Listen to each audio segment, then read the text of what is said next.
رب العالمين والعاقبة للمتقين والصلاة والسلام على سيد المرسلين وعلى آله وأصحابه أجمعين أما بعد فأعوذ بالله من الشيطان الرجيم بسم الله الرحمن الرحيم ألا بذكر الله تطمئن القلوب صدق الله العظيم وصدق رسوله النبي الأمين المتين الكريم ونحن على ذلك لمن الشاهدين والشاكرين والحمد لله رب العالمين. واہ کیا جود و کرم ہے شہ بطحا تیرا، واہ کیا جود و کرم ہے شہ بطحا تیرا، نہیں سنتا ہی نہیں مانگنے والا تیرا، اور فرش والے تیری شوکت کا علو کیا جانے. یا رسول اللہ فرش والے تیری شوکت کا علو کیا جانے. خسروا عرش پہ اٹھتا ہے فریرہ تیرا، خسروا عرش پہ اٹھتا ہے فریرہ تیرا.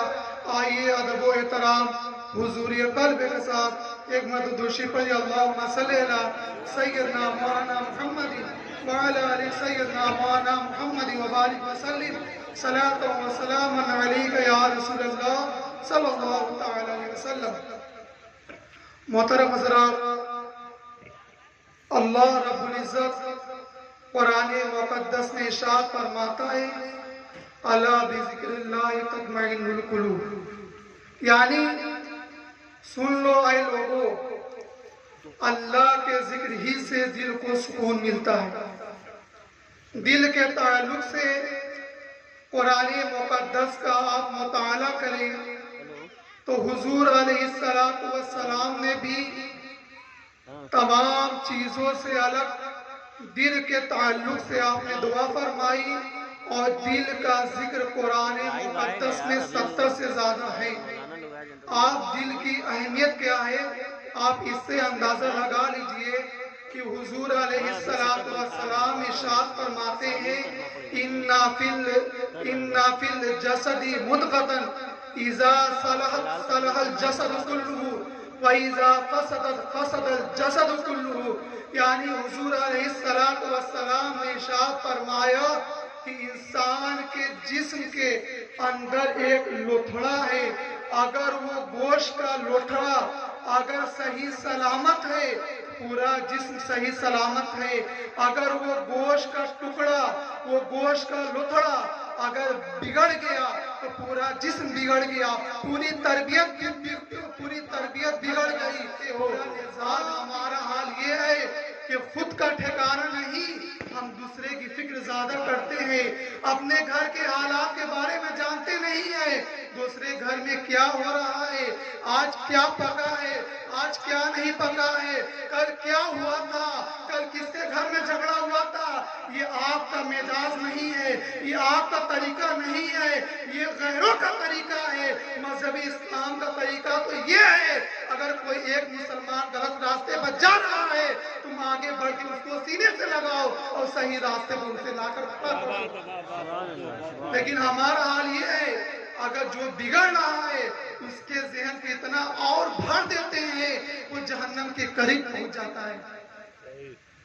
اور حضور علیہ السلام نے آپ ذرا غور کیجئے کہ حضور علیہ السلام نے ہاتھ کے لیے دعا نہیں کیا، آنکھ کے لیے دعا نہیں آپ نے کیا، دل کے لیے کیوں دعا کیا؟ تو آپ یہ جان لیجئے دل وہ خزانہ ہے، دل وہ ایسی چیز ہے اگر وہ چاہتا ہے کہ آپ کا دل چاہتا ہے کہ میں کوئی چیز پکڑوں تو آپ کا ہاتھ بڑھتا ہوا نظر آتا ہے. آپ کا دل چاہتا ہے کہ میں ادھر چلوں تو آپ کا پاؤں بڑھتا ہوا نظر آتا ہے. آپ کا دل چاہتا ہے میں کچھ گفتگو کروں تو آپ کی زبان حرکت پر آ جاتی ہے.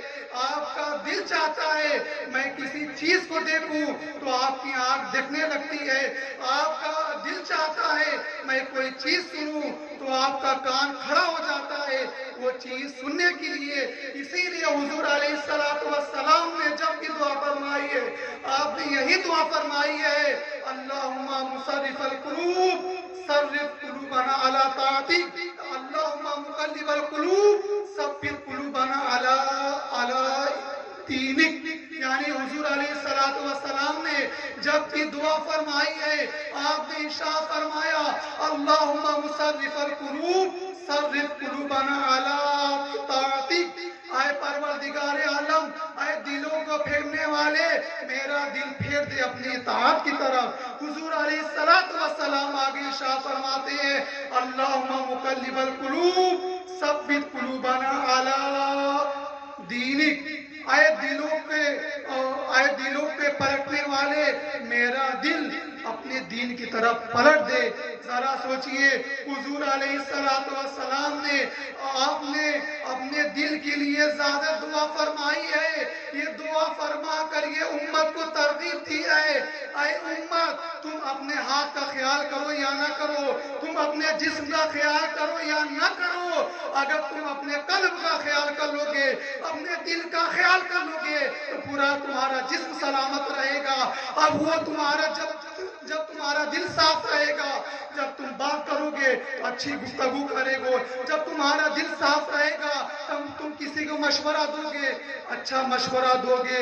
اسی لیے اللہ کے رسول علیہ السلام نے ارشاد فرمایا ہے کہ اللہ رب العزت نے کسی چیز کو نہیں دیکھتا ہے، اگر کسی چیز کو دیکھتا ہے وہ تمہارا قلب ہے، تمہارا دل ہے۔ ان اللہ لا ينظر الى اجسامکم، ایک روایت میں الى اموالکم، اور ولکن ينظر الى قلوبکم، اللہ رب العزت تمہارے چہرے کو نہیں دیکھتا ہے، تمہارے جسم کو نہیں دیکھتا ہے، تمہارے مال کو نہیں دیکھتا ہے، اگر کسی چیز کو دیکھتا ہے ولکن ينظر الى قلوبکم، وہ تمہارے دلوں کو دیکھتا ہوا نظر آتا ہے۔ یہی دل ہے، یہی دل کے اندر اسلام کی روشنی رہتی ہے، اسی قلب کے اندر منافقت بھی رہتی ہے، اسی قلب کے اندر یہ تاریکیاں بھی رہتی ہے۔ یہ دل اگر صاف ہے تو وہ قرآن اشارہ فرماتا ہے انما المؤمنون الذین اذا ذکر اللہ وجلت قلوبهم، کہ یہ مومنوں کا دل ہے جب ان کے سامنے اللہ کا ذکر کیا جاتا ہے وجلت قلوبهم، ان کا دل اللہ کی خشیت سے کانپتا ہوا نظر آتا ہے۔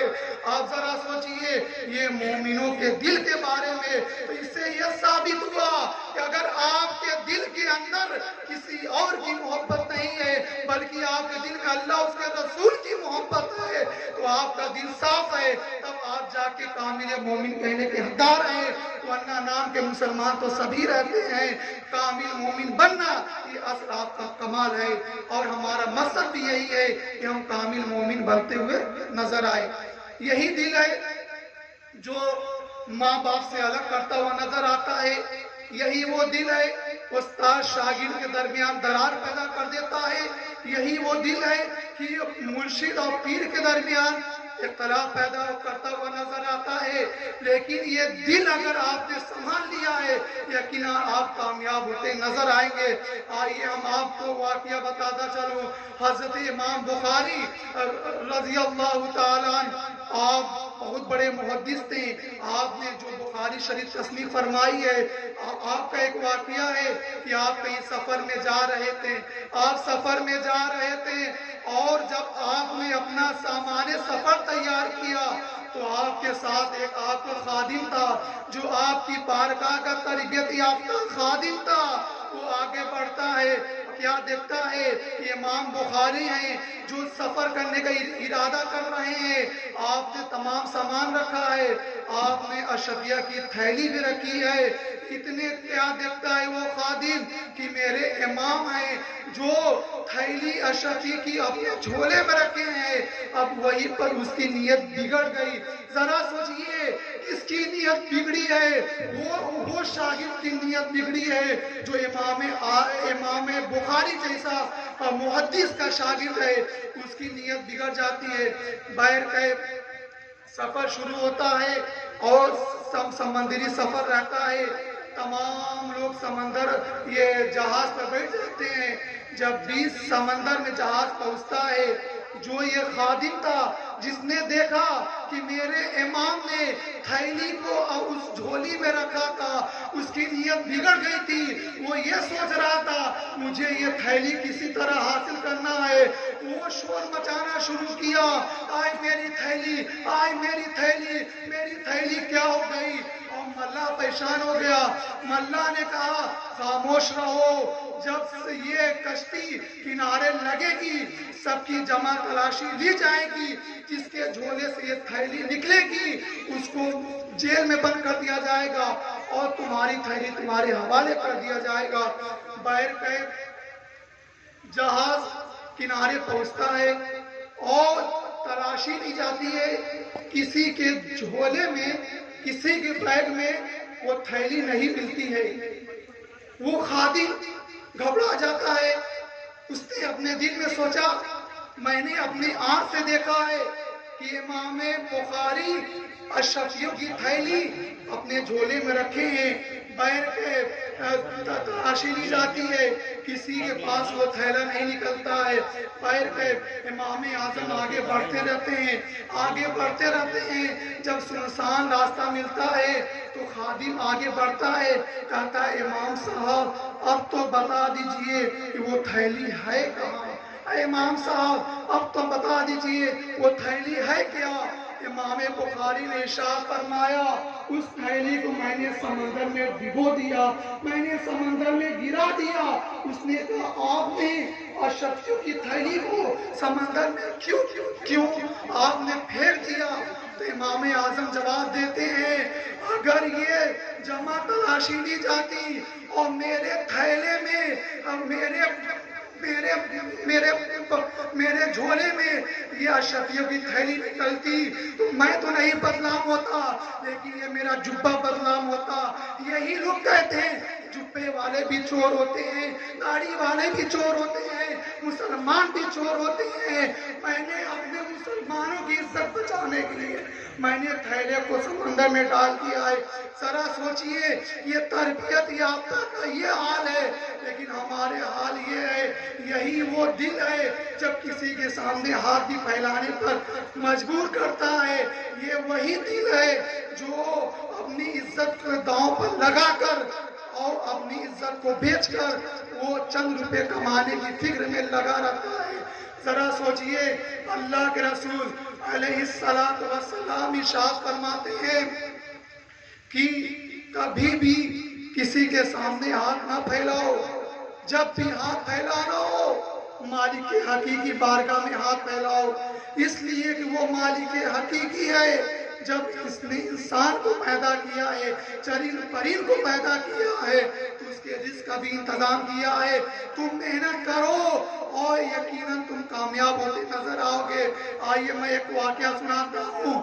ایک صحابی رسول ہیں، حضور علیہ السلام کی بارگاہ میں حاضر ہوتے ہیں اور عرض کرتے ہیں یا رسول اللہ صلی اللہ علیہ وسلم میرے پاس کوئی چیز نہیں ہے کہ جو میں کچھ تناول فرماؤں۔ تو حضور علیہ السلام نے ارشاد فرمایا الیس عندک شیء، کیا تمہارے پاس کوئی چیز نہیں ہے؟